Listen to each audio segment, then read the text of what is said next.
দেশ বিদেশ ঘুরে বেড়াতো।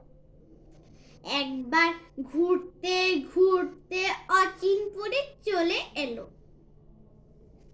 তার অনেক ক্লান্ত লাগলো। সে গাছের ছায়ায় ঘুমিয়ে পড়ল। ওই গাছে থাকতো ব্যঙ্গমা আর ব্যঙ্গমী। তারা কথা বলছিল।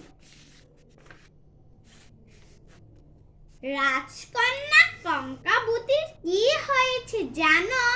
কি হয়েছে? ডালিম কুমারের ঘুম ভেঙে গেল। সে এখন রাক্ষস পুরীতে বন্দী। কি সর্বনাশ! রাক্ষস পুরী অনেক দূরে, 7 সাগর 13 নদীর উপরে। কঙ্কাবতীকে বাঁচাতে হবে। ডালিম কুমার 7 সাগর 13 নদী পার হলো। তারপর রাক্ষস পুরীতে পৌঁছালো। উঠো কঙ্কাবতী। তখন রাজকন্যা কঙ্কাবতী সোনার পালঙ্কে ঘুমিয়ে আছে।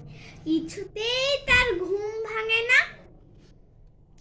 ডালিম কুমার দেখতে পেল কঙ্কাবতীর মাথার কাছে রূপার কাঠি আর পায়ের কাছে সোনার কাঠি।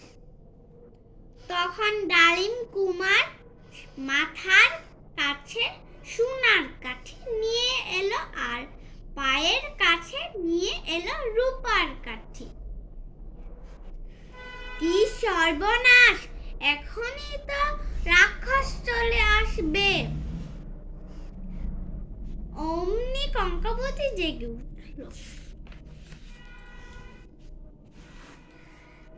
হাউ মাউ খাও। ঠিক তখনই রাক্ষস ঘরে ঢুকল। সাথে সাথে ডালিম কুমার তরবারি বের করল। এভাবে রাক্ষস মারা যাবে না। কঙ্কাবতী বলল, রাক্ষসের প্রাণ আছে একটা টিনের কৌটার ভেতরে। ডালিম কুমার জানে না সেই কৌটা কোথায়। তোমার তরবারি আমার কাছে দাও। কঙ্কাবতীর ছিল অনেক সাহস। সে তখন পালঙ্কের নিচ থেকে একটা কৌটা বের করলো। খেচাং! কৌটা খুলতেই বেরিয়ে এলো একটা ভ্রমর।